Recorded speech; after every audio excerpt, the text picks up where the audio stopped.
नारायणं नमस्कृत्य नरं चैव नरोत्तमं देवीं सरस्वतीं व्यासं ततो जयमुदीरयेत्। श्रीगणेशाय नमः, श्रीसरस्वत्यै नमः, श्रीवेदव्यासाय नमः। श्रीमन महर्षि वेदव्यास प्रणीत श्री महाभारत तृतीय खंड हम श्रवण कर रहे हैं। आज 94वां अध्याय। यहाँ पर दुर्योधन और भीमसेन का एवं अश्वत्थामा और राजा नील का युद्ध तथा घटोत्कच की माया से मोहित होकर कौरव सेना का पलायन।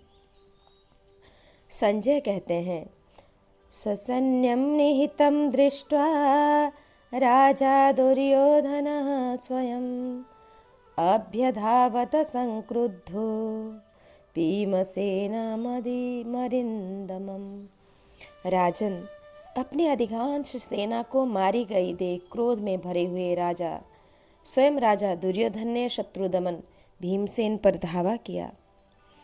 उसने इंद्र के वज्र की भांति भयानक टंकार करने वाले विशाल धनुष को हाथ में लेकर पांडुनंदन भीमसेन पर बाणों की भारी वर्षा आरंभ की। इतना ही नहीं, उसने कुपित होकर पंखयुक्त अत्यंत तीखे अर्धचंद्राकार बाण का प्रयोग करके भीमसेन के धनुष को काट दिया। फिर उसी को उपयुक्त अवसर समझकर महारथी दुर्योधन ने बड़ी उतावली के साथ एक तीखे बाण का संधान किया जो पर्वतों को भी विदीर्ण करने वाला था। महाराज, उस बाण के द्वारा दुर्योधन ने भीमसेन की छाती पर गहरी चोट पहुंचाई। उससे अत्यंत घायल होकर तेजस्वी भीमसेन व्यथित हो उठे और मुंह के दोनों कोनों को चाटते हुए उन्होंने अपने सुवर्ण भूषित ध्वजा का सहारा ले लिया। भीमसेन को इस प्रकार व्यथित चित्त देखकर घटोत्कच जलाने की इच्छा वाले अग्निदेव की भांति क्रोध से प्रज्वलित हो उठा। साथ ही अभिमन्यु आदि पांडव महारथी भी बड़े वेग से राजा दुर्योधन को ललकारते हुए उसकी ओर दौड़े। क्रोध में भरे हुए इन समस्त योद्धाओं को वेग पूर्वक धावा करते देख द्रोणाचार्य ने आपके महारथियों से कहा, वीरों, तुम्हारा कल्याण हो, शीघ्र जाओ और संकट के समुद्र में डूबकर महान प्राण संशय में पड़े हुए राजा दुर्योधन की रक्षा करो। ये महाधनुर्धर पांडव महारथी कुपित हो भीमसेन को आगे करके दुर्योधन पर धावा कर रहे हैं और विजय का दृढ़ संकल्प ले नाना प्रकार के अस्त्र शस्त्रों की वर्षा करते हुए भैरव गर्जना करते तथा भूमिपालों को त्रास पहुंचाते हैं। आचार्य का यह वचन सुनकर भूरिश्रवा आदि आपके प्रमुख योद्धाओं ने पांडव सेना पर आक्रमण किया। कृपाचार्य, भूरिश्रवा, शल्य, अश्वत्थामा, विविंशति, चित्रसेन, विकर्ण, सिंधुराज, जयद्रथ, बृहद्वल तथा अवंती के राजकुमार महाधनुर्धर विंद और अनुविंद, इन सब ने दुर्योधन को उनकी रक्षा के लिए सब ओर से घेर लिया। वे 20 कदम आगे बढ़कर प्रहार करने लगे। फिर तो पांडव तथा कौरव योद्धा एक दूसरे को मार डालने की इच्छा से युद्ध करने लगे। कौरव महारथियों से पूर्वोक्त बात कहने के पश्चात महाबाहु भरद्वाज नंदन द्रोणाचार्य ने अपने विशाल धनुष को खींचकर भीमसेन को 26 बाण मारे। साथ ही उन महाबाहु ने उनके ऊपर शीघ्रता पूर्वक बाणों की वर्षा आरंभ कर दी, मानो वर्षा ऋतु में मेघ पर्वत शिखर पर जल की धारा गिरा रहे हों। तब महाबली महाधनुर्धर भीमसेन ने भी बड़ी उतावली के साथ द्रोणाचार्य की बाईं पसली में 10 बाण मारकर उन्हें घायल कर दिया। भरत नंदन, उन बाणों से उन्हें गहरा आघात लगा। वे वयोवृद्ध तो थे ही, सहसा व्यथित एवं अचेत होकर रथ के पिछले भाग में बैठ गए। आचार्य द्रोण को व्यथा से पीड़ित देख स्वयं राजा दुर्योधन और अश्वत्थामा दोनों अत्यंत कुपित हो भीमसेन पर टूट पड़े। प्रलयकालीन यमराज के समान भयंकर उन दोनों महारथियों को आक्रमण करते देख महाबाहु भीमसेन ने तुरंत ही गदा हाथ में ले ली और वे रथ से कूदकर पर्वत के समान अविचल भाव से खड़े हो गए। उन्होंने हाथ में जो भारी गदा उठाई थी वह रणभूमि में यमदंड के समान भयानक जान पड़ती थी। श्रृंगधारी कैलाश पर्वत के समान ऊपर गदा उठाए हुए भीमसेन को देखकर दुर्योधन और अश्वत्थामा ने एक साथ उन पर धावा किया। बलवानों में श्रेष्ठ उन दोनों वीरों को एक साथ शीघ्रतापूर्वक आते देख भीमसेन भी उतावले होकर बड़े वेग से उनकी ओर बढ़े। क्रोध में भरकर भयंकर दिखाई देने वाले भीमसेन को देखकर कौरव महारथी बड़ी उतावली के साथ उनकी ओर दौड़े। द्रोणाचार्य आदि सभी योद्धा भीमसेन के वध की इच्छा से उनकी छाती पर नाना प्रकार के अस्त्र शस्त्रों का प्रहार करने लगे। वे सब एक साथ होकर चारों ओर से पांडुकुमार भीमसेन को पीड़ा देने लगे। महारथी भीमसेन को पीड़ित और उनके प्राणों को संकट में पड़ा देख अभिमन्यु आदि पांडव महारथी अपने दुस्तेज प्राणों का मोह छोड़कर उनकी रक्षा के लिए दौड़ाए। अनूप देश का शूरवीर राजा नील भीमसेन का प्रिय सखा था। उसकी अंग कांति श्याम मेघ के समान सुंदर थी। उसने अत्यंत कुपित होकर अश्वत्थामा पर आक्रमण किया। वह महाधनुर्धर वीर प्रतिदिन द्रोणपुत्र अश्वत्थामा के साथ स्पर्धा रखता था। महाराज, उसने अपने विशाल धनुष को खींचकर एक पंख युक्त बाण से अश्वत्थामा को उसी प्रकार घायल कर दिया जैसे इंद्र ने पूर्व काल में देवताओं के लिए भयंकर विप्रचित्ति नामक दुर्धर्ष दानव को घायल किया था। उस दानव ने अपने क्रोध एवं तेज से तीनों लोकों को भयभीत कर रखा था।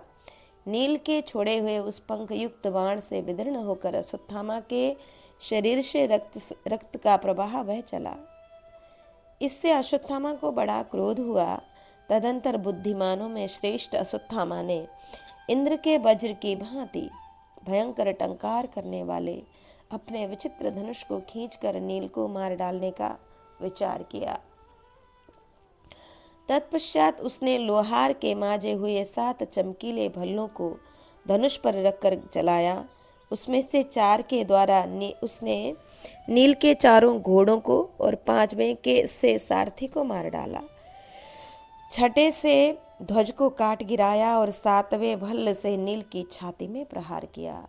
उस बाण से अधिक घायल हो जाने के कारण वे व्यथित हो रथ के पिछले भाग में बैठ गए। नील मेघ समूह के समान श्याम वर्ण वाले राजा नील को अचेत हुआ देख अपने भाई बंधुओं से घिरा हुआ घटोत्कच अत्यंत कुपित हो युद्ध में शोभा पाने लगा। अश्वत्थामा की ओर बड़े वेग से दौड़ा। उसके साथ ही दूसरे रण दुर्मद राक्षसों ने भी उस पर धावा किया। देखने में अत्यंत भयंकर राक्षस घटोत्कच को धावा करते देख तेजस्वी अश्वत्थामा ने बड़ी उतावली के साथ उस पर आक्रमण किया। उसने कुपित हो उन भयंकर राक्षसों को मारना आरंभ किया जो घटोत्कच के आगे खड़े होकर क्रोध पूर्वक युद्ध कर रहे थे। अश्वत्थामा के धनुष से छूटे हुए बाणों द्वारा घायल हो उन राक्षसों को भागते देख विशाल काय भीमसेन कुमार घटोत्कच कुपित हो उठे। तत्पश्चात उस महामायावी राक्षस ने समरांगण में अश्वत्थामा को मोहित करते हुए अत्यंत दारुण घोर माया प्रकट की। तब उस माया से डरकर आपके सभी सैनिक युद्ध से विमुख हो गए। उन्होंने एक दूसरे को तथा द्रोण, दुर्योधन, शल्य और अश्वत्थामा को भी इस प्रकार देखा। सबके सब छिन्न भिन्न हो पृथ्वी पर गिरकर छटपटा रहे हैं और खून से लथपथ होकर दयनीय दशा को पहुंच गए हैं। कौरवों में जो महान धनुर्धर एवं प्रधान वीर हैं, प्राय वे सभी रथी विध्वंस को प्राप्त हो गए हैं। सब राजा मार गिराए गए हैं तथा हजारों घोड़े और घुड़सवार टुकड़े टुकड़े होकर पड़े हैं।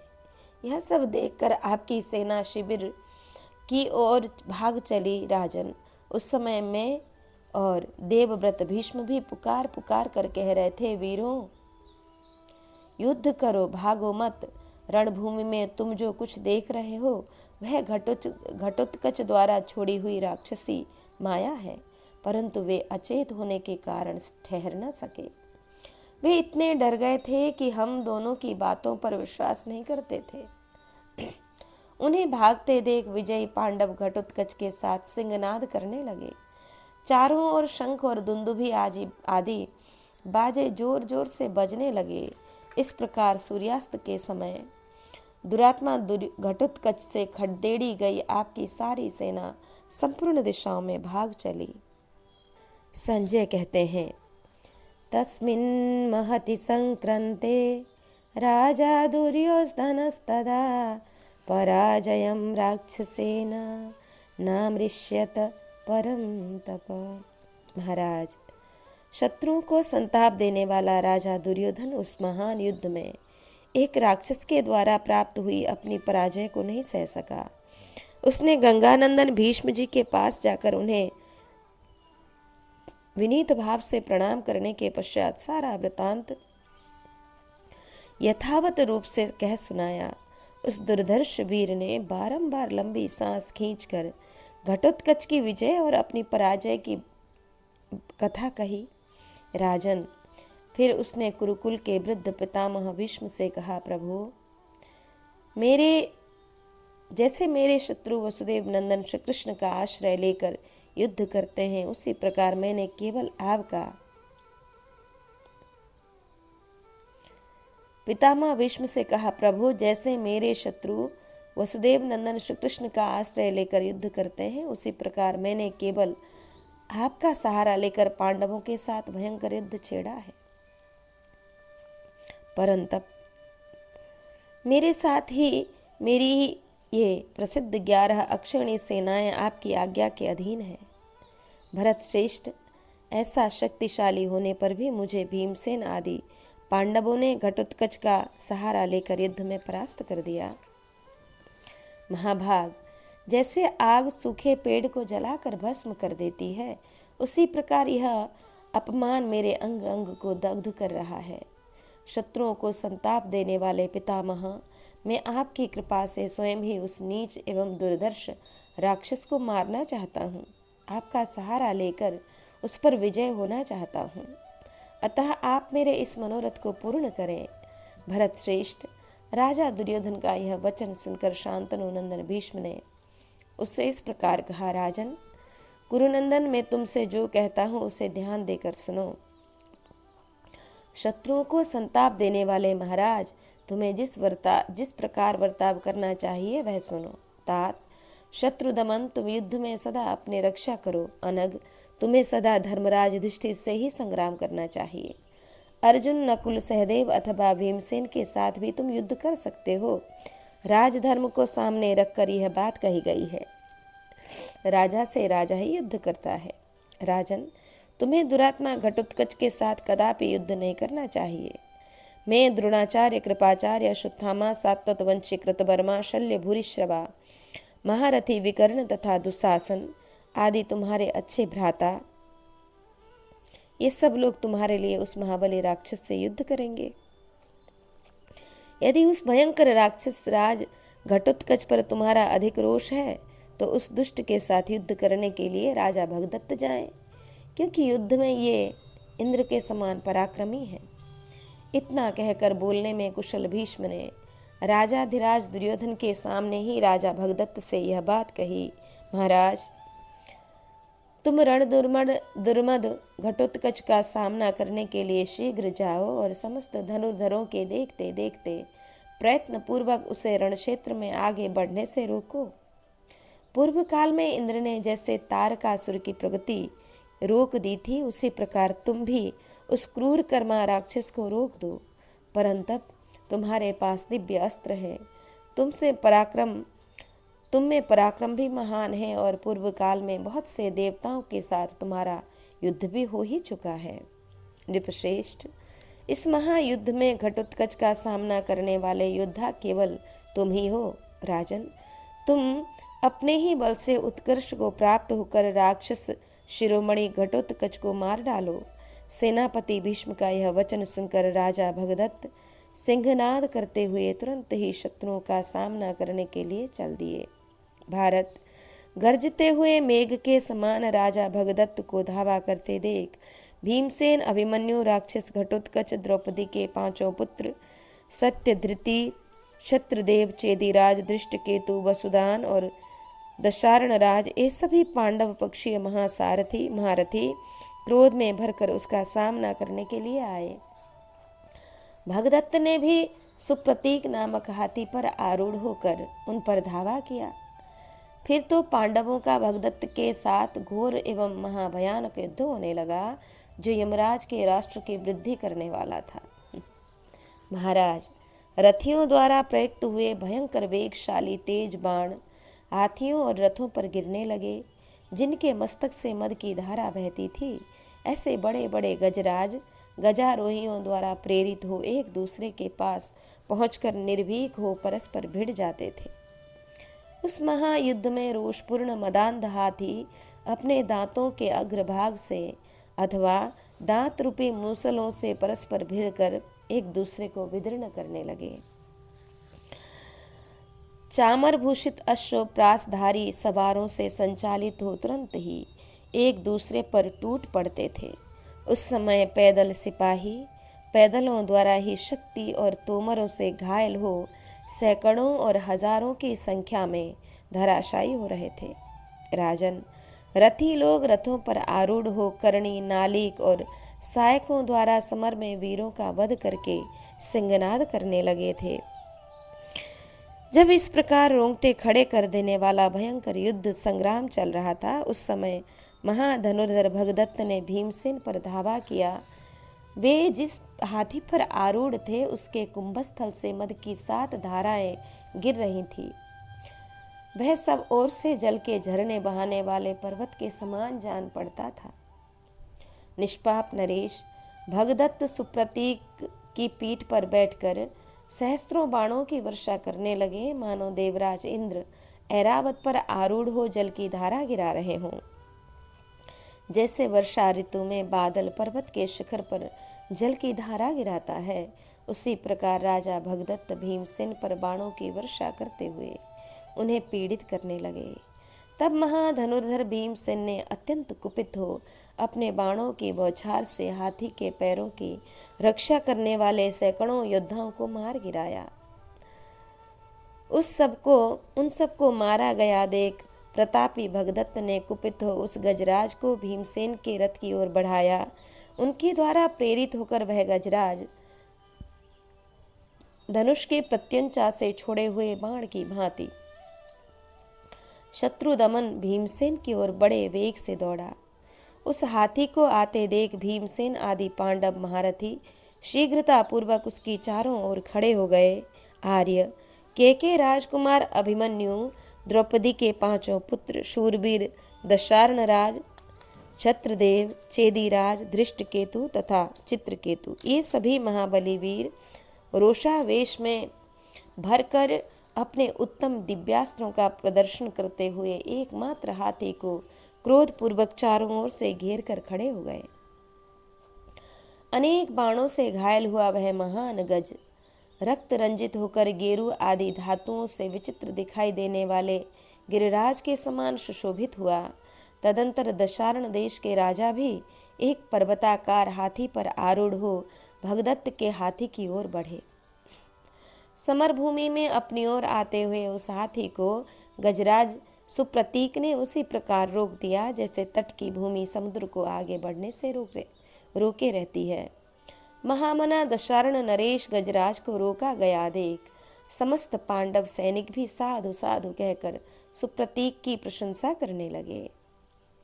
नृपश्रेष्ठ, तदंतर प्रागज्योतिष नरेश ने कुपित होकर दशार्ण नरेश के हाथी को सामने से 14 तोमर मारे। जैसे सर्प बाभी में प्रवेश करते हैं, उसी प्रकार वे तोमर हाथी पर पड़े हुए सुवर्ण भूषित श्रेष्ठ कवच को छिन्न भिन्न करके शीघ्र ही उसके शरीर में घुस गए। भरत श्रेष्ठ, उन तोमरों से अत्यंत घायल हो वह हाथी व्यथित हो उठा, उसका सारा मद उतर गया और वह बड़े वेग से पीछे की ओर लौट पड़ा। जैसे वायु अपनी शक्ति से वृक्ष को उखाड़ फेंकती है, उसी प्रकार वह हाथी भयानक सुर में चिंगाड़ता और अपनी ही सेना को रौंदता हुआ बड़े वेग से भाग चला। उस हाथी के पराजित हो जाने पर भी पांडव महारथी उच्च स्वर से सिंहनाद करके युद्ध के लिए खड़े ही रहे। तत्पश्चात पांडव सैनिक भीमसेन को आगे करके नाना प्रकार के बाणों तथा अस्त्र शस्त्रों की वर्षा करते हुए भगदत्त पर टूट पड़े। राजन, क्रोध में भरकर आक्रमण करने वाले अमरशशील उन पांडवों का वह घोर सिंहनाद सुनकर महाधनुर्धर भगदत्त ने अमरशवश बिना किसी भय के अपने हाथी को उनकी ओर बढ़ाया।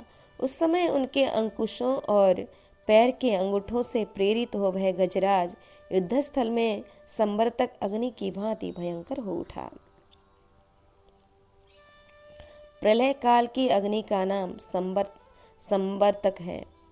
उस हाथी ने अत्यंत कुपित होकर रथ के समूहों हाथियों घुड़सवारों सहित घोड़ों तथा सैकड़ों हजारों पैदल सिपाहियों को भी समरांगण में इधर उधर दौड़ते और रौंद डाला।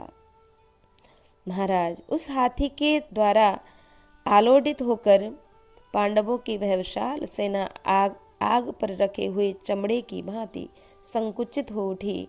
बुद्धिमान भगदत्त के द्वारा अपनी सेना में भगदड़ पड़ी हुई देख घटोत्कच ने अत्यंत कुपित होकर भगदत्त पर ही धावा किया।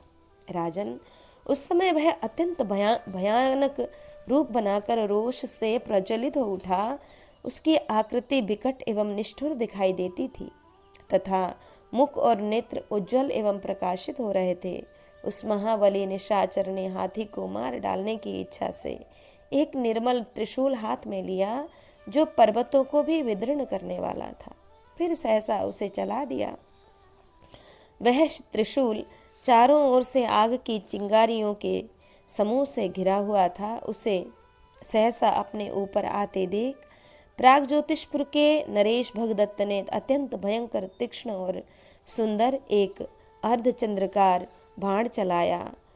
उन वेगवान नरेश ने उक्त बाणों के द्वारा उस महान त्रिशूल को काट डाला। वह सुवर्ण भूषित त्रिशूल दो टुकड़ों में कटकर ऊपर की ओर उछला। उस समय वह इंद्र के हाथ से छूटकर आकाश से गिरते हुए महान वज्र के समान सुशोभित हुआ। त्रिशूल को दो टुकड़ों में कटकर गिरा हुआ देख राजा भगदत्त ने आग की लपटों से वेष्टित तथा सुवर्णमय दंड से विभूषित एक महाशक्ति हाथ में ली और उसे राक्षस पर चला दिया। फिर वे बोले, खड़ा रहे, खड़ा रहे।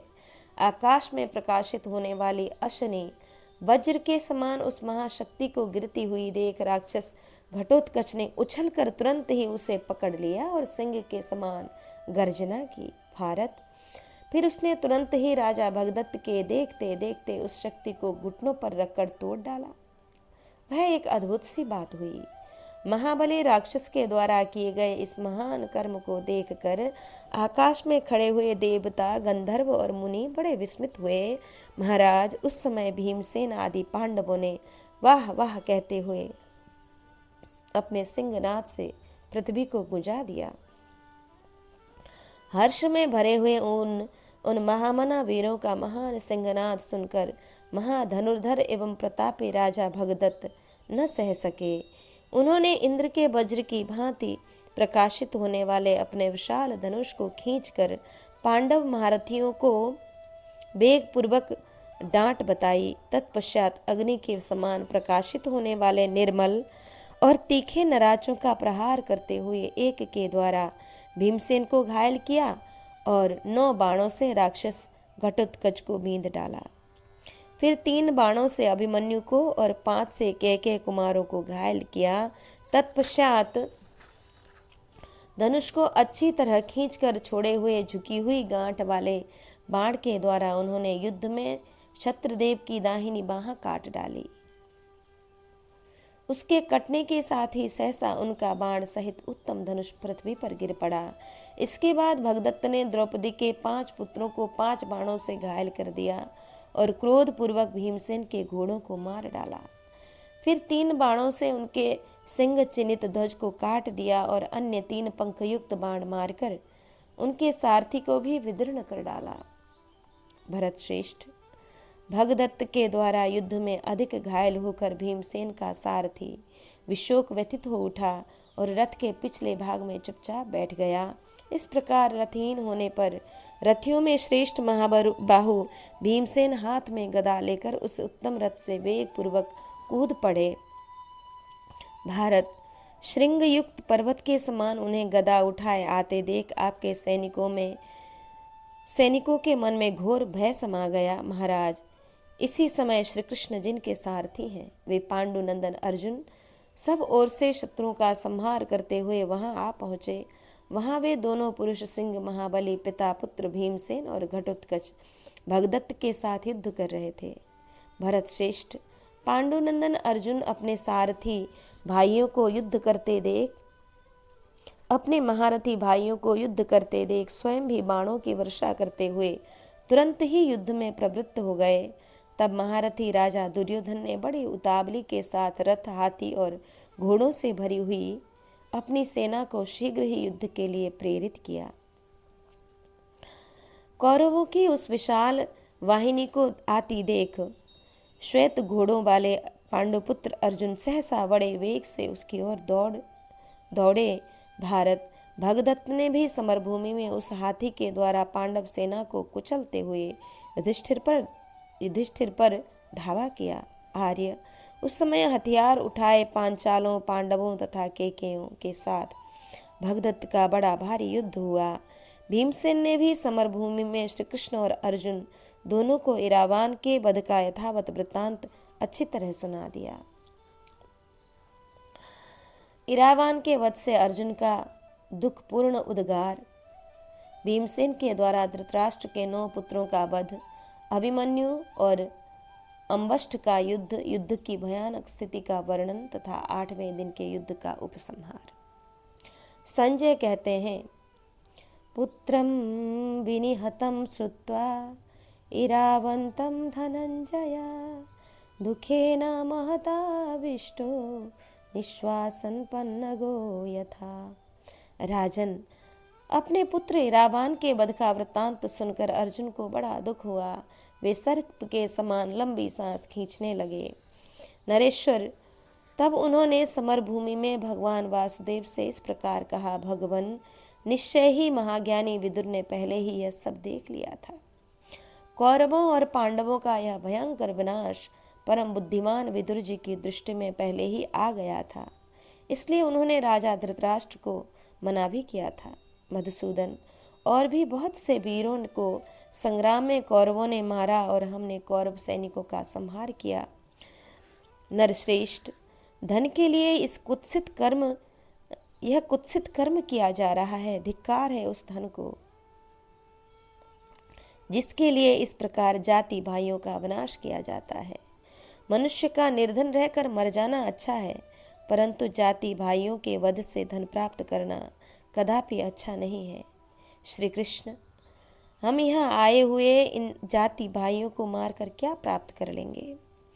दुर्योधन के अपराध से और सुबल पुत्र शकुनी तथा कर्ण की कुमंत्रणा से ये क्षत्रिय मारे जा रहे हैं। महाबाहु मधुसूदन, राजा युधिष्ठिर ने दुर्योधन से पहले जो याचना की थी वही उत्तम कार्य था। यह बात अब मेरी समझ में आ रही है। युधिष्ठिर ने आधा राज्य अथवा 5 गांव मांगे थे, परंतु दुर्बुद्धि दुर्योधन ने उनकी मांग पूरी नहीं की। आज क्षत्रिय वीरों को रणभूमि में सोते देख मैं सबसे अधिक अपनी निंदा करता हूँ।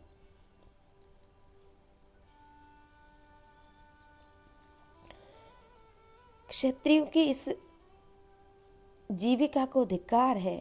मधुसूदन, रण क्षेत्र में मेरे मुख से ऐसी बात सुनकर एक क्षत्रिय मुझे असमर्थ समझेंगे, परंतु इन जाति भाइयों के साथ युद्ध करना मुझे अच्छा नहीं लगता है। तथापि मैं आपके आदेशानुसार युद्ध करूंगा। अतः आप शीघ्र ही अपने घोड़ों को दुर्योधन की सेना की ओर हाँकिए, जिससे इन दोनों भुजाओं द्वारा अपार सैन्य सागर को पार करूं। माधव,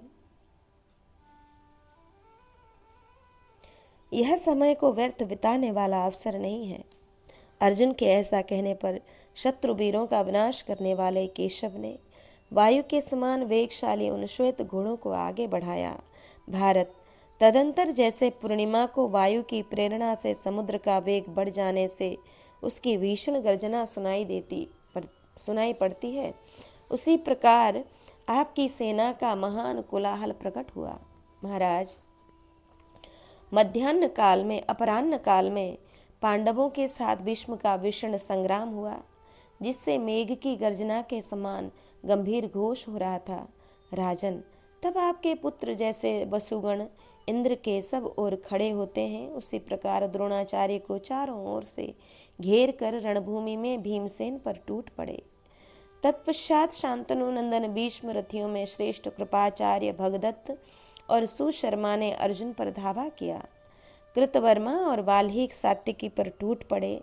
राजा अम्बष्ट ने अभिमन्यु का सामना किया। महाराज, शेष अन्य महारथियों ने शत्रु पक्ष के शेष महारथियों पर आक्रमण किया। फिर तो उनमें घोर एवं भयंकर युद्ध आरंभ हुआ। जनेश्वर, जैसे घी की आहुति देने से अग्निदेव प्रज्वलित हो उठते हैं, उसी प्रकार रणक्षेत्र में आपके पुत्रों को देखकर भीमसेन क्रोध से जल उठे। परंतु महाराज, आपके पुत्रों ने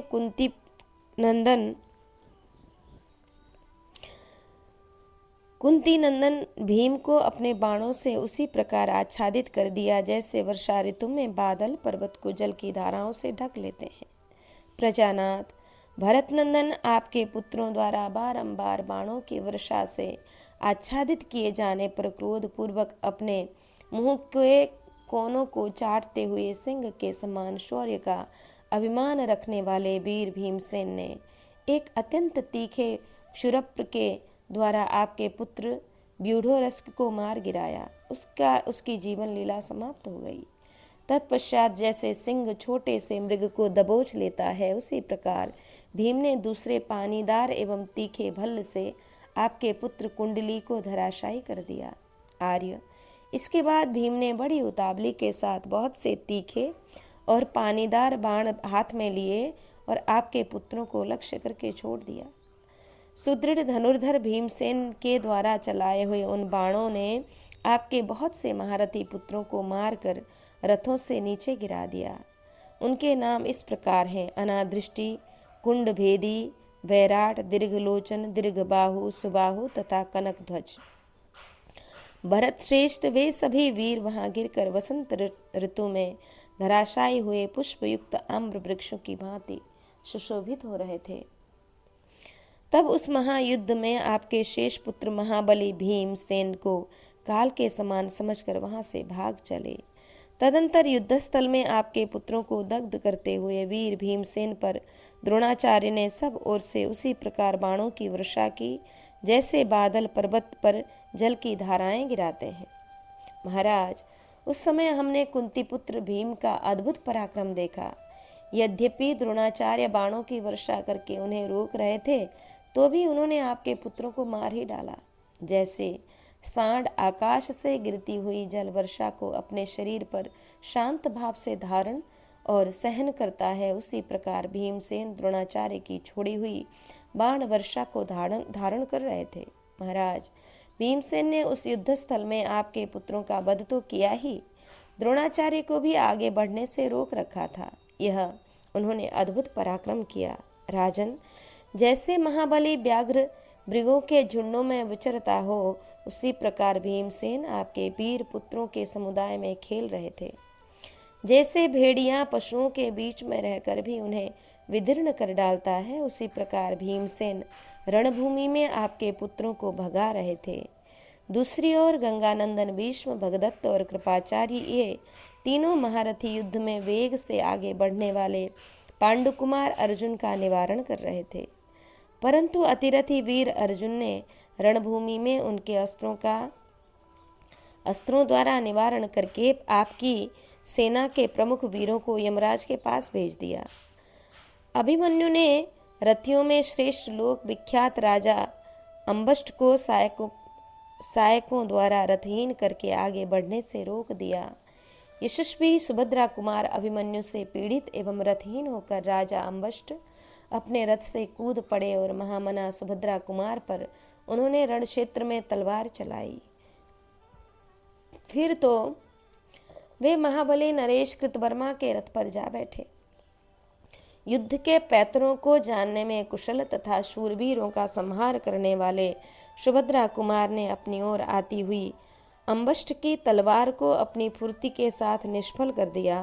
प्रजानाथ, उस समय रणक्षेत्र में अम्बष्ट की चलाई हुई तलवार को सुभद्रा कुमार द्वारा निष्फल की गई देख समस्त सैनिकों के मुख से निकली हुई साधु साधु वाह वाह की ध्वनि गूंज उठी। धृष्टद्युम्न आदि अन्य महारथी आपकी सेना के साथ तथा आपके प्रमुख सैनिक पांडव सेना के साथ युद्ध करने लगे। भारत राजेंद्र एक दूसरे पर सुदृढ़ प्रहार और दुष्कर पराक्रम करने वाले आपके और पांडवों के सैनिकों में अत्यंत भयंकर महान संग्राम होने लगा। कितने ही मानी शूरवीर उस रण क्षेत्र में एक दूसरे के केश पकड़कर नखों, दांतों, मुक्कों और घुटनों से प्रहार करते हुए लड़ ही रहे थे। अवसर पाकर वे थप्पड़ों, तलवारों तथा सुदृढ़ भुजाओं द्वारा भी एक दूसरे को यमलोक पहुंचा देते थे। उस युद्ध में पिता ने पुत्र को और पुत्र ने पिता को मार डाला। सबके सभी अंग व्याकुल हो गए थे, तो भी सब लोग युद्ध कर रहे थे। आर्य, उस रण क्षेत्र में मारे गए नरेशों के सुवर्णमय पृष्ठ से विभूषित सुंदर धनुष तथा बहुमूल्य तरकस जहां तहां पड़े हुए थे। सोने अथवा चांदी के पंखों से युक्त तथा तेल के धोए हुए तीखे बाण केचुल छोड़कर निकले हुए सर्पों के समान सुशोभित होते थे। हमने देखा कि रणभूमि में धनुर्धर वीरों की तलवारें और ढालें फीकी पड़ी थीं। तलवारों में हाथी के दांत की मूठें लगी थीं और उनमें यथास्थान सुवर्ण जड़ा हुआ था। इसी प्रकार ढालों में सुवर्णमय विचित्र तारक चिन्ह दिखाई देते थे। सुवर्ण भूषित प्रास, स्वर्ण जटित पट्टिश, सोने की बनी हुई रुष्टियां तथा स्वर्ण भूषित चमकीली शक्तियां यत्र तत्र पड़ी हुई थीं। आर्य, वहां सुंदर कवच पड़े थे। भारी मूसल, परिग, पट्टिश और भिंदीपाल भी इधर उधर बिखरे दिखाई देते थे। नाना प्रकार के विचित्र एवं स्वर्णभूषित धनुष गिरे हुए थे। हाथी की पीठ पर बिछाए जाने वाले भांति भांति के कंबल तथा चवर और व्यजन भी यत्र तत्र गिरे दिखाई देते थे। भांति भांति के अस्त्र शस्त्रों को हाथों में लेकर पृथ्वी पर पड़े हुए प्राणहीन महारथी सैनिक जीवित से दिखाई देते थे। किन्हीं के शरीर गदा की चोट से चूर चूर हो गए थे, किन्हीं के मस्तक मूसलों की मार से फट गए थे तथा कितने ही मनुष्य घोड़े, हाथी एवं रथों से कुचल गए थे। ये सभी वहां पृथ्वी पर प्राणहीन होकर सो गए थे। राजन, इसी प्रकार घोड़े, हाथी और मनुष्यों में मृत शरीरों से सारी वसुधा आच्छादित हो उस समय पर्वतों से ढकी हुई सी जान पड़ती थी। आर्य, समरभूमि में गिरे हुए बाण, तोमर, शक्ति, रिष्टि, खड्ग, पट्टिश, प्रास, लोहे के भाले, फरसे, परिग, भिंदीपाल तथा शतघ्नि, तोप, इन अस्त्र शस्त्रों तथा इनके द्वारा विदीर्ण हुए मृत शरीरों से सारी पृथ्वी पट गई थी। शत्रुओं का नाश करने वाले महाराज, वहां पृथ्वी पर कुछ ऐसे लोग गिरे थे जिनके मुख से शब्द नहीं निकल पाता था। कुछ ऐसे थे जो बहुत थोड़ा बोल पाते थे। प्रायः सभी लोग खून से लथपथ हो रहे थे और बहुत से ऐसे शरीर से पड़े थे जो सर्वथा प्राणहीन हो चुके थे। इन सब के द्वारा वहाँ की भूमि मानो चुन दी गई थी। भारत, रणभूमि में गिरे हुए बैल के समान विशाल नेत्रों वाले वेगशाली वीरों की दस्तानों और केयूरों से युक्त चंदन चर्चित भुजाओं से हाथी की सूंड के समान प्रतीत होने वाली छिन्न भिन्न हुई जांघों से तथा उत्तम चूड़ामणि मुकुट से आबद्ध कुंडल मंडित मस्तकों से वहाँ की भूमि अद्भुत शोभा पा रही थी। रक्त में सनकर इधर उधर बिखेरे हुए सुवर्णमय कवचों से वह युद्ध भूमि ऐसे सुशोभित हो रही थी मानो वहाँ जिसकी लपटें शांत हो गई हैं ऐसी आग जगह जगह पड़ी हो। चारों ओर तरकस फेंके पड़े थे, धनुष गिरे थे और सोने के पंख वाले बाण बिखरे हुए थे। सब और शुद्र घंटिकाओं से जाल से विभूषित टूटे फूटे रथ पड़े थे। बाणों से मारे गए घोड़े खून से लथपथ हो जीभ निकाले ढेर हो रहे थे। अनुकर्ष पताका, उपसंग ध्वज तथा बड़े बड़े वीरों के श्वेत महाशंख बिखरे पड़े थे, जिनकी सूढ़ें कट गई थी। ऐसे मत वाले हाथी धराशायी हो रहे थे। उन सब के द्वारा वह रणभूमि भांति भांति के अलंकारों से अलंकृत युवती के समान सुशोभित हो रही थी। कुछ दंतार हाथी प्रास धस जाने के कारण गहरी व्यथा से युक्त सूंडों द्वारा बारंबार शब्द करते और पानी की कण फेंकते थे। उनके कारण वह युद्धस्थल जल के स्रोत बहाने वाले पर्वतों से युक्त सा प्रतीत होता था। वहाँ नाना प्रकार के रंग वाले कंबल, हाथियों के झूल तथा वैदुर्य मणि के दंड वाले सुंदर अंकुश गिरे हुए थे। चारों ओर गजराजों के घंटे पड़े हुए थे। हाथियों की पीठ पर बिछाए जाने वाले फटे हुए विचित्र कंबल और अंकुश सब ओर गिरे हुए थे। गले के विचित्र आभूषण और सुनहरे रस्से भी जहाँ तहाँ बिखरे पड़े थे। अनेक टुकड़ों में कटे हुए यंत्र, सुवर्णमय तोमर, धूल से कपिल वर्ण के दिखाई देने वाले अश्व की छाती को ढकने वाले सुनहरे कवच, बाजूबंद सहित घुड़सवारों के हाथों में धारण किए हुए तीखे और चमकीले प्रास तथा चमचमाती हुई रुष्टियां छिन्न भिन्न होकर यत्र तत्र पड़ी थीं। जहाँ तहाँ गिरे हुए विचित्र उष्णीड़ पगड़ी आदि पानी की तरह बरसाए गए सुवर्ण भूषित नाना प्रकार के बाण, घोड़ों की जीन, झूल और उनकी पीठ पर बिछाने योग्य रंकु नामक मृगों के कोमल चर्ममय आसन, जो पैरों से कुचलकर धूल में सन गए थे, तथा नरेशों के मुकुटों में आबद्ध बहुमूल्य एवं विचित्र मणिरत्न सब ओर बिखरे पड़े थे। इधर उधर गिरे हुए राजाओं के छत्र, चवर, व्यजन, वीर योद्धाओं के मनोहर कुंडलों से विभूषित कमल एवं चंद्रमा के समान कांतिमान तथा मूछों से युक्त और अत्यंत अलंकृत कटे हुए मस्तक, जिनमें सोने के सुंदर कुंडल जगमगा रहे थे, फेंके हुए से पड़े थे। महाराज, इन सब वस्तुओं से आच्छादित हुई वहाँ की भूमि ग्रहों और नक्षत्रों से भरे हुए आकाश के समान विचित्र शोभा धारण कर रही थी। भारत, इस प्रकार आपकी और पांडवों की वे दोनों विशाल सेनाएं एक दूसरे से भिड़कर युद्धस्थल में रौंदी जा रही थी। भारत, उस समय जब अधिकांश सैनिक परिश्रम से चूर चूर हो रहे थे, कितने ही भाग गए थे और बहुतेरे योद्धा रौंद डाले गए थे। रात हो गई थी एवं हमें अपने सेवक नहीं दिखाई दे रहे थे। तब कौरवों और पांडवों ने अपनी अपनी सेना को युद्ध भूमि से लौटने का आदेश दे दिया। फिर उस महाभयानक तथा अत्यंत रौद्र रूप वाले प्रदोष काल में कौरव तथा पांडव एक साथ अपनी सेनाओं को लौटाकर यथा समय शिविर में जा पहुँचे और विश्राम करने लगे। संजय कहते हैं, ततो दुर्योधनो राजा शकुनिश्चापि सौबल दुशासनश्च पुत्रस्ते सूतपुत्रश्च दुर्जय। महाराज, तदंतर राजा दुर्योधन, सुबल पुत्र शकुनी, आपका पुत्र दुशासन, दुर्जय वीर सूतपुत्र कर्ण, ये सभी मिलकर अभिष्ट कार्य के विषय में गुप्त परामर्श करने लगे।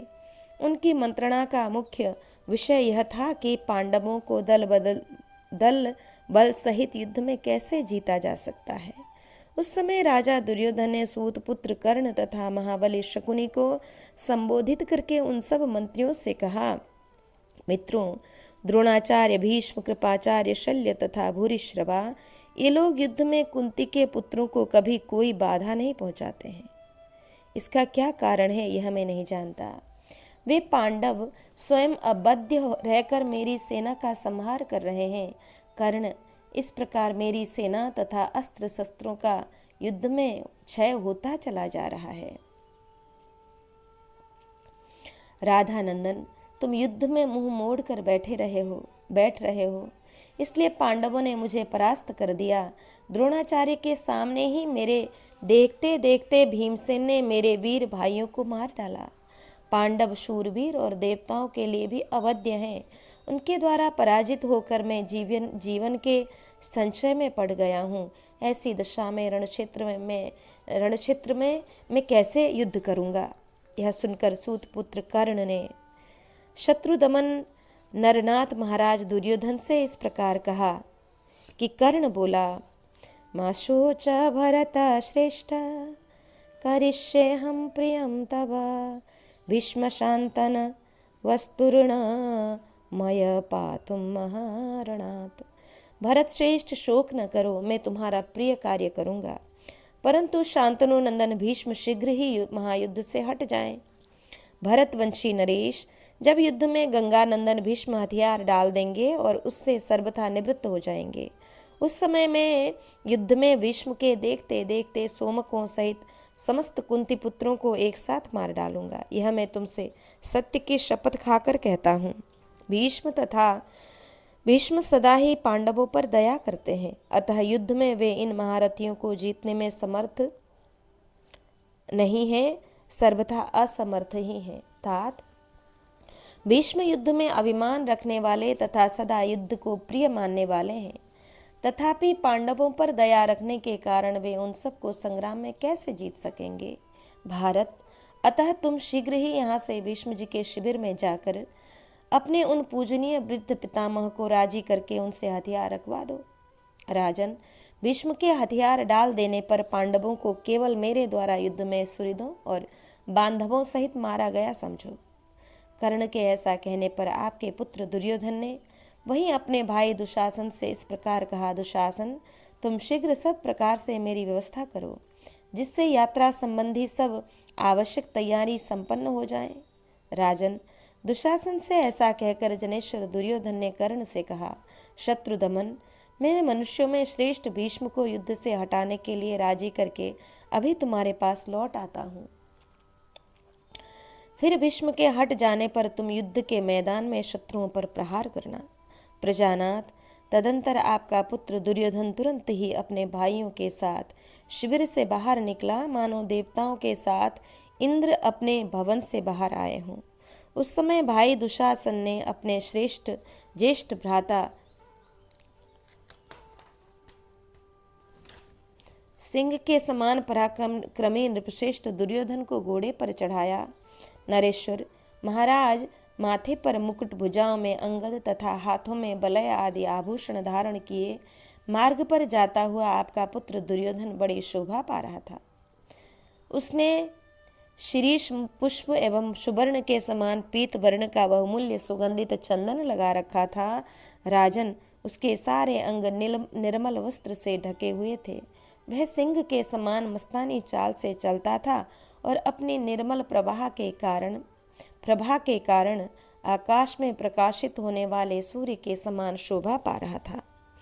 भीष्म के शिविर की ओर जाते हुए पुरुष श्रेष्ठ दुर्योधन के पीछे सारे जगत के महाधनुर्धर कौरव पक्षीय नरेश तथा विशाल धनुष धारण करने वाले उसके भाई उसी प्रकार जा रहे थे जैसे इंद्र के पीछे देवता चलते हैं। भारत, कुछ लोग घोड़ों पर और कुछ लोग हाथियों पर चढ़े थे, दूसरे लोग रथों पर आरूढ़ हो सब ओर से नरश्रेष्ठ दुर्योधन को घेरे हुए थे।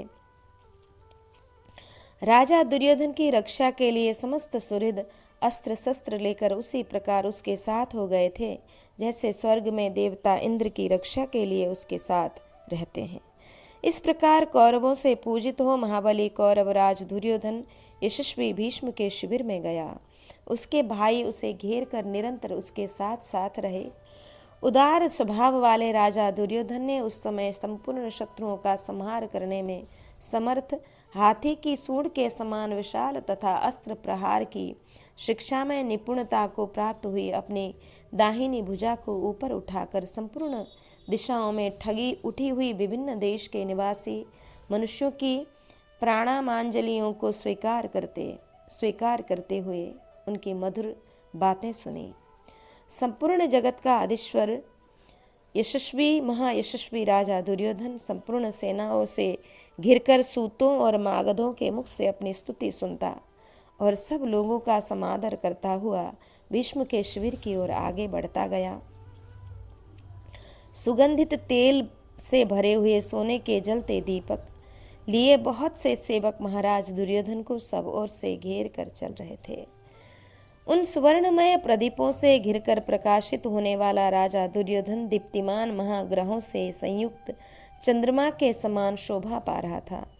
सुनहरी पगड़ी धारण करके हाथ में बेंत और झरझर लिए बहुतेरे सिपाही धीरे धीरे सब ओर से लोगों की भीड़ को हटाते हुए चल रहे थे।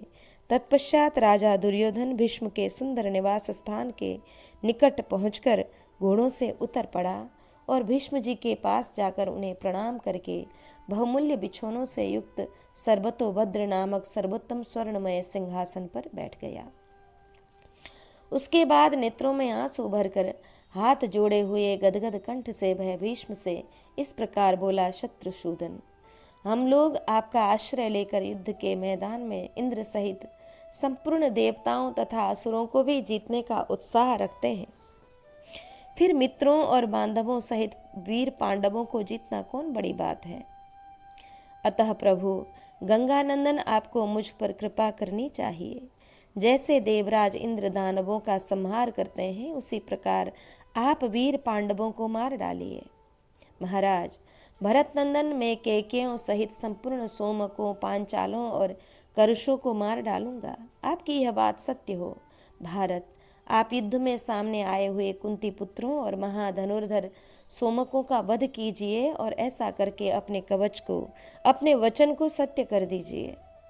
शक्तिशाली राजन, यदि पांडवों के प्रति दया भाव अथवा मेरे दुर्भाग्यवश मेरे प्रति द्वेष भाव रखने के कारण आप पांडवों की रक्षा करते हैं, तो समरभूमि में शोभा पाने वाले कर्ण को युद्ध के लिए आज्ञा दे दीजिए।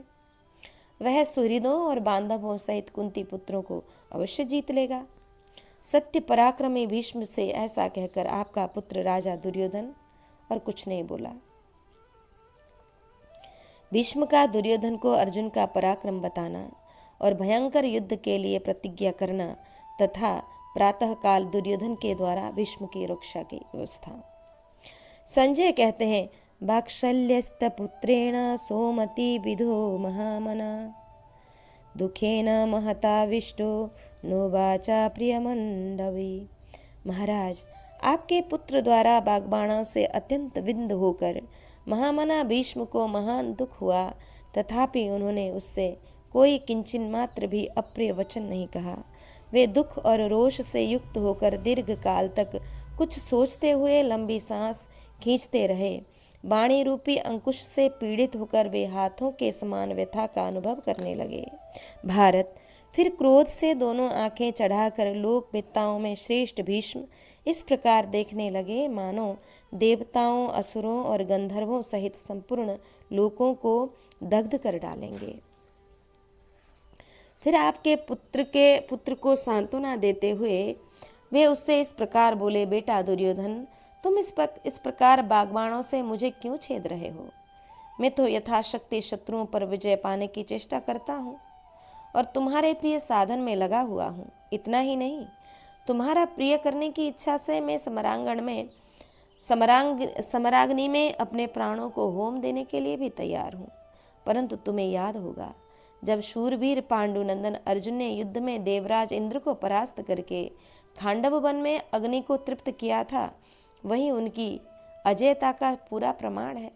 महाबाहो, जब गंधर्व लोग तुम्हें बलपूर्वक पकड़ ले गए थे, उस समय भी पांडुपुत्र अर्जुन ने ही तुम्हें छुड़ाया था। उनके अनंत पराक्रम को समझने के लिए यह दृष्टांत पर्याप्त होगा। प्रभु, उस अवसर पर तुम्हारे ये शूरवीर भाई और राधानंदन सूतपुत्र कर्ण तो मैदान छोड़कर भाग गए थे।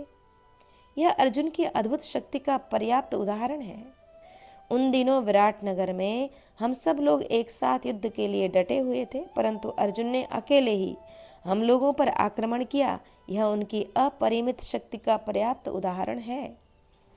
अर्जुन के क्रोध में भरे हुए द्रोणाचार्य को तथा मुझे भी युद्ध में परास्त करके सबके वस्त्र छीन लिए थे। यह उनकी अजेयता का पर्याप्त प्रमाण है। पूर्व काल में उसी गोग्रह के अवसर पर पांडु कुमार ने महाधनुर्धर अश्वत्थामा तथा कृपाचार्य को भी परास्त कर दिया था। यह दृष्टांत उन्हें समझने के लिए पर्याप्त है।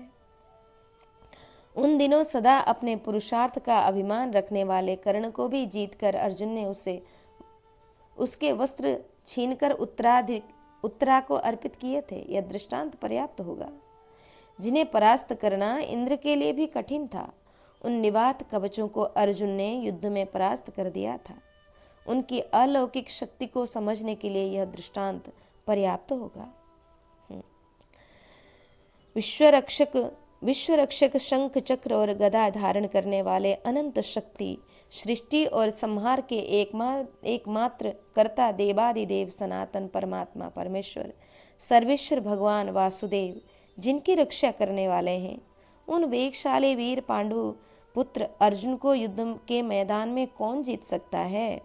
राजन सुयोधन, यह बात नारद आदि महामहर्षियों ने तुमसे कई बार कही है, परंतु तुम मोहवश कहने और न कहने योग्य बात को समझते ही नहीं हो। गांधारी नंदन, जैसे मरणासन्न मनुष्य सभी वृक्षों को सुनहरे रंग का देखता है, उसी प्रकार तुम भी सब कुछ विपरीत ही देख रहे हो। तुमने स्वयं ही पांडवों तथा सृंजयों के साथ महान बैर ठाना है, अतः अब तुम ही युद्ध करो, हम सब लोग देखते हैं। तुम स्वयं पुरुषत्व का परिचय दो। पांडवों को तो इंद्र सहित संपूर्ण देवता भी नहीं जीत सकते, किंतु पुरुष सिंह, मैं केवल शिखंडी को छोड़कर युद्ध में आए हुए समस्त सोमकों और पांचालों को भी मार डालूंगा। या तो उन्हीं के हाथों युद्ध में मारा जाकर मैं यमलोक का रास्ता लूंगा, अथवा उन्हीं को समरांगण में मारकर मैं तुम्हें हर्ष प्रदान करूंगा। शिखंडी पहले राजभवन में स्त्री के रूप में उत्पन्न हुआ था, फिर वरदान से पुरुष हो गया, अतः मेरी दृष्टि में तो यह स्त्री रूपा शिखंडिनी ही है। भारत, मेरे प्राणों पर संकट आ जाए तो भी मैं उसे नहीं मारूंगा। जिसे विधाता ने पहले स्त्री बनाया था, वह शिखंडिनी आज भी मेरी दृष्टि में स्त्री ही है। गांधारी नंदन, अब तुम सुख से जाकर सो रहो। कल मैं बड़ा भीषण युद्ध करूंगा, जिसकी चर्चा लोग तब तक करते रहेंगे जब तक कि यह पृथ्वी बनी रहेगी। जनेश्वर, भीष्म के ऐसा कहने पर आपका पुत्र दुर्योधन अपने उन गुरुजनों के चरणों में मस्तक रखकर प्रणाम करने के पश्चात अपने शिविर को चला गया। वहां आकर शत्रुओं का विनाश करने वाले राजा दुर्योधन ने लोगों से उस महान समुदाय को तुरंत विदा कर दिया और स्वयं शिविर के भीतर प्रवेश किया। भूपाल, वहां जाकर राजा ने सुख से रात बिताई और सवेरा होने पर उसने प्रातःकाल उठकर राजाओं को यह आज्ञा दी, राज सिंहों, तुम सब लोग सेना को युद्ध के लिए तैयार करो। आज पितामह भीष्म रणभूमि में कुपित होकर सोमकों का संहार करेंगे। राजन, रात में दुर्योधन के अनेक प्रकार के विलाप को सुनकर भीष्म ने यह समझ लिया कि अब दुर्योधन मुझे युद्ध से हटाना चाहता है। इससे उसके मन में बड़ा खेद हुआ। भीष्म ने पराधीनता की भूरी भूरी निंदा करके रणभूमि में अर्जुन के साथ युद्ध करने का संकल्प लेकर दीर्घ काल तक विचार किया। महाराज, गंगानंदन भीष्म ने क्या सोचा है, इस बात को संकेत से समझकर दुर्योधन ने दुशासन से कहा कि दुशासन, तुम शीघ्र ही भीष्म की रक्षा करने वाले रथों को जोत कर तैयार कराओ। अपने पास कुल 22 सेनाएं हैं, उन सबको भीष्म की रक्षा में ही नियुक्त कर दो। आज वह अवसर प्राप्त हुआ है जिसके लिए हम बहुत वर्षों से विचार करते आ रहे हैं। आज सेना सहित समस्त पांडवों का वध तथा राज्य का लाभ होगा। इस विषय में मैं भीष्म की रक्षा को ही अपना प्रधान कर्तव्य समझता हूँ। वे सुरक्षित रहने पर हमारे सहायक होंगे और संग्राम भूमि में कुंती कुमारों का वध कर सकेंगे। विशुद्ध अंतःकरण वाले महात्मा भीष्म ने मुझसे कहा है कि राजन, मैं शिखंडी को नहीं मार सकता, क्योंकि वह पहले स्त्री के रूप में उत्पन्न हुआ था और इसलिए युद्ध में मुझे उसका परित्याग कर देना ही है। महाबाहो, सारा संसार यह जानता है कि मैंने पूर्व काल में पिता का प्रिय करने की इच्छा से समृद्धशाली राज्य तथा स्त्रियों का परित्याग कर दिया था। नरश्रेष्ठ, मैं कभी किसी स्त्री को अथवा जो पहले स्त्री रहा हो उस पुरुष को भी किसी प्रकार युद्ध में मार नहीं सकता। यह मैं तुमसे सत्य कहता हूँ। राजन, तुमने भी सुना होगा यह शिखंडी पहले स्त्री के रूप में पैदा हुआ था। यह बात मैंने तुमसे युद्ध की तैयारी के समय बता दी थी। इस प्रकार कन्या रूप में उत्पन्न हुई शिखंडिनी पहले स्त्री होकर अब पुरुष हो गई है। वह पुरुष बना हुआ शिखंडी यदि मुझसे युद्ध करेगा तो मैं उसके ऊपर किसी प्रकार भी बाण नहीं चलाऊंगा। तात, पांडव पक्ष के दूसरे जो जो विजयाभिलाषी क्षत्रिय युद्ध के मुहाने पर मेरे सामने आएंगे उन सब का मैं वध करूंगा। भरत श्रेष्ठ, दुशासन शास्त्रों के ज्ञाता गंगा नंदन भीष्म ने इस प्रकार मुझसे कहा है, अतः युद्ध भूमि में सब प्रकार से भीष्म की रक्षा को ही मैं अपना मुख्य कर्तव्य मानता हूँ। यदि महायुद्ध में सिंह की रक्षा नहीं की जाए तो उसे एक भेड़िया मार सकता है, परंतु हम भेड़िए के सदृश शिखंडी के हाथ से सिंह के समान भीष्म का वध नहीं होने देंगे। अतः उनकी रक्षा के लिए सारी आवश्यक व्यवस्था करो। मामा, शकुनी, शल्य, कृपाचार्य, द्रोणाचार्य, विवंशति, ये सब लोग सावधान होकर गंगानंदन भीष्म की रक्षा करें। उनके सुरक्षित रहने पर हमारी विजय निश्चित है। उस समय दुर्योधन की यह बात सुनकर सब वीरों ने रथ की विशाल सेना द्वारा गंगानंदन भीष्म को सब ओर से घेर लिया। आपके सब पुत्र भी भीष्म को चारों ओर से घेर कर प्रसन्नता पूर्वक चले। वे उस समय भूलोक और स्वर्ग लोक को भी कंपाते हुए पांडवों के मन में क्षोभ उत्पन्न कर रहे थे। वे समस्त कौरव महारथी सुशिक्षित रथों और हाथियों से भीष्म को घेर कर कवच आदि से सुसज्जित हो युद्ध के लिए खड़े हो गए। जिस प्रकार देवासुर संग्राम के समय देवताओं ने वज्रधारी इंद्र की रक्षा की थी, उसी प्रकार वे सब कौरव योद्धा महारथी भीष्म की रक्षा करने लगे।